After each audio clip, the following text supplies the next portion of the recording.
कहानी की शुरुआत में हम एक पुराने जमाने के आदमी को देखते हैं जो कि डिस्को डांसर की तरह कपड़ा पहना हुआ था और वो समंदर में कहीं पर जा रहा था। इसी बीच जब वो एक बोतल में यूरिन करता है और उसे जब वो एक मशीन में डालता है तभी उस मशीन से सफेद और मीठा पानी निकलता है जिसको वो सुबह की चाय की तरह पी जाता है। इसी बीच हम देखते हैं कि वो उस पानी से गुनगुना करने के बाद उस पानी को समंदर में फेंकने के बजाय उसे एक टब में फेंकता है जिसमें पौधे लगे हुए थे। दरअसल इस आदमी का नाम है दास्तान और ये समंदर में शौक से नहीं बल्कि मजबूरी में है। अब आप सोच रहे हो कि किस मजबूरी में ये समंदर पर है, तो मैं आपको बता दूं कि ये मूवी की कहानी 2500 शताब्दी के ऊपर है, जहां पर दुनिया के सभी बर्फ पिघल चुके हैं और समंदर का पानी धरती के लेयर से 25,000 फुट ऊपर आ चुका है, जिस वजह से पूरे दुनिया में मिट्टी का कोई नामो निशान नहीं। और जो लोग इस आपदा से जिंदा बचे हुए हैं वो लोग ऐसे ही नाव और जहाज में समंदर में भटक रहे हैं। उन लोगों को इस बात का भरोसा है कि दुनिया के आखिरी छोर पर कोई ना कोई ऐसी जगह होगा जहाँ पर ठोस मिट्टी होगा और वहाँ पर इंसान सरवाइव कर पाएंगे,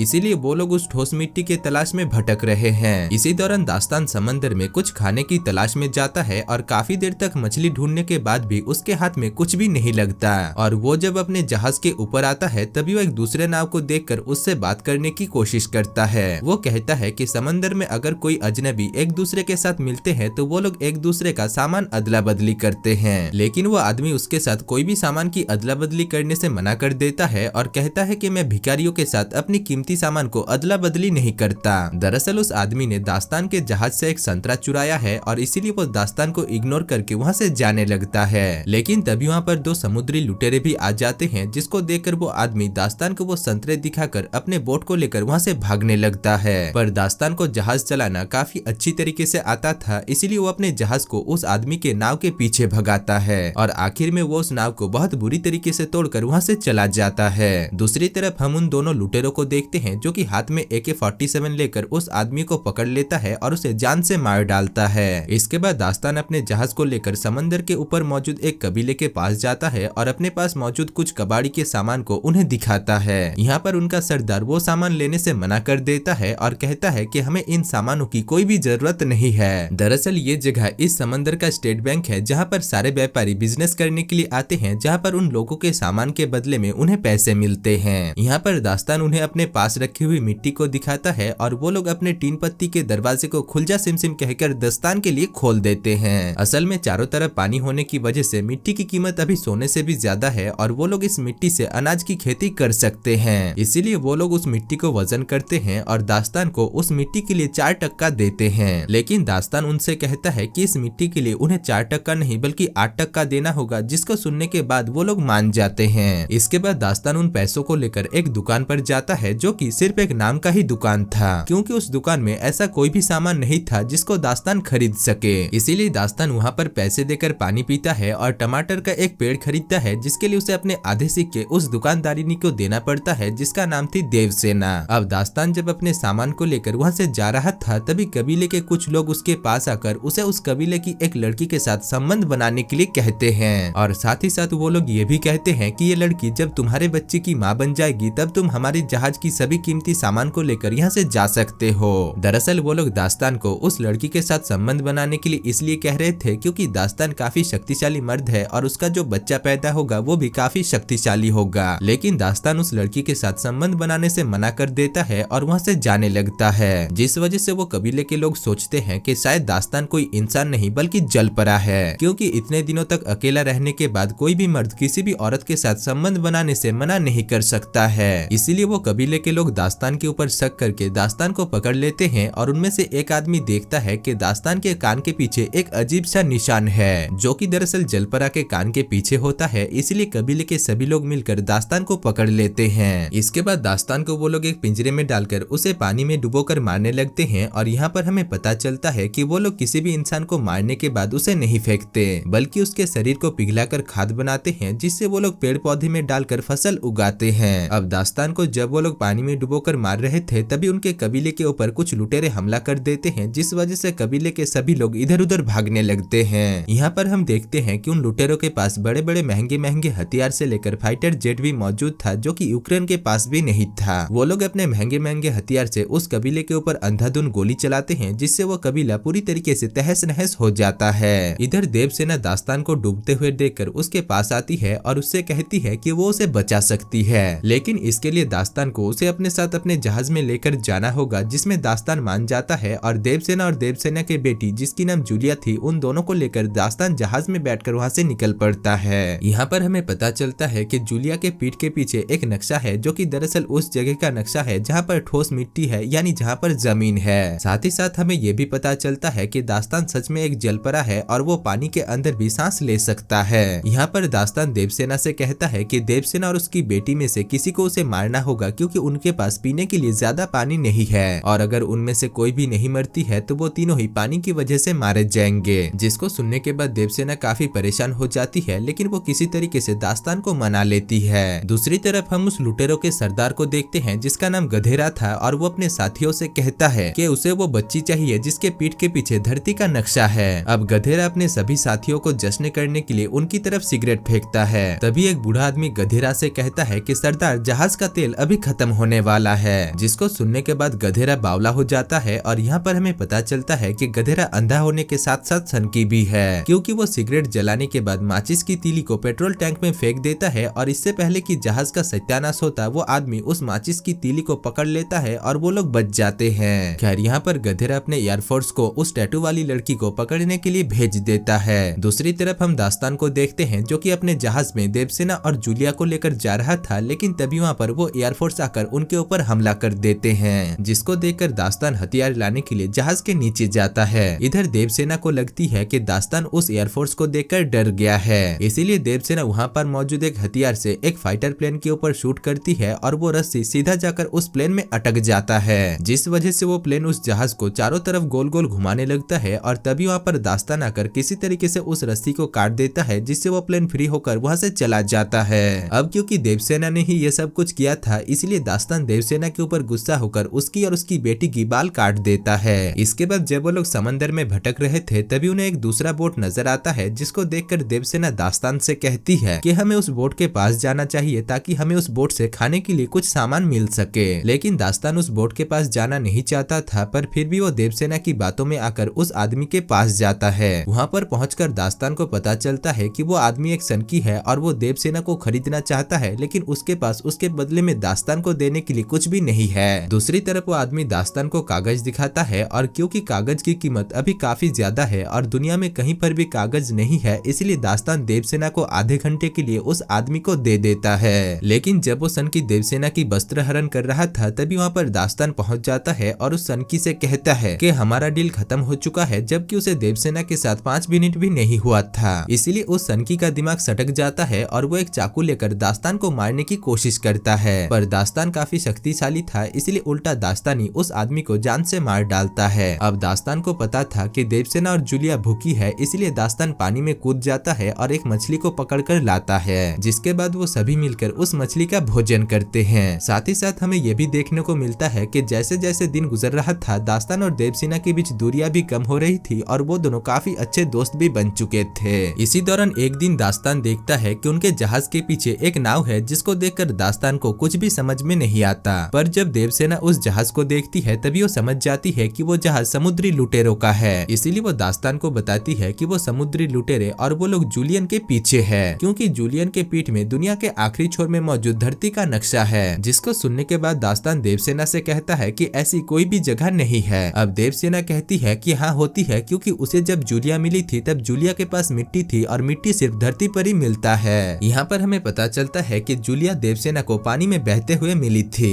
इधर दास्तान को देवसेना की इस बात पर बहुत गुस्सा आता है और वो देवसेना को एक बॉक्स में डालकर समुद्र के नीचे लेकर जाता है और वहाँ पर पहुंचकर देवसेना देखती है कि समंदर के नीचे बहुत सारे आलीशान बिल्डिंग है जो कि अभी पानी के नीचे डूब गए हैं। खैर जब वो लोग पानी से बाहर आते हैं तभी वो दोनों देखते हैं कि समुद्री लुटेरे उनके जहाज के ऊपर कब्जा कर लिया है और अब वो लोग उनको भी पकड़ लेते हैं। लेकिन क्योंकि उन दोनों को जूलिया के बारे में कुछ भी पता नहीं होता, इसीलिए वो दोनों कहते हैं कि उन्हें जूलिया के बारे में कुछ भी पता नहीं है। जिसको सुनने के बाद लुटेरों का सरदार गधेरा अपने लोगों को दास्तान और देवसेना को मारने के लिए कहते हैं। दूसरी तरफ हम जूलिया को देखते हैं जो कि जहाज के नीचे छुप गई थी और वो उन दोनों को मरते हुए सुनकर जहाज से बाहर आ जाती है। इसके बाद हम देखते हैं कि गधेरा अपने साथियों को दास्तान और देवसेना को मारने के लिए कहता है, लेकिन दास्तान देवसेना को लेकर किसी तरीके से पानी में कूद जाता है। अब पानी के अंदर देवसेना दास्तान से कहती है कि वो पानी के अंदर सांस नहीं ले सकती है, जिसके बाद दास्तान उसे पानी के अंदर लेकर जाता है और अपने मुंह से उसे सांस देता है। खैर कुछ देर बाद जब वो दोनों पानी से बाहर आते हैं तभी वो दोनों देखते हैं कि उन समुद्री लुटेरों ने उनके जहाज को पूरी तरीके से तबाह कर दिया था।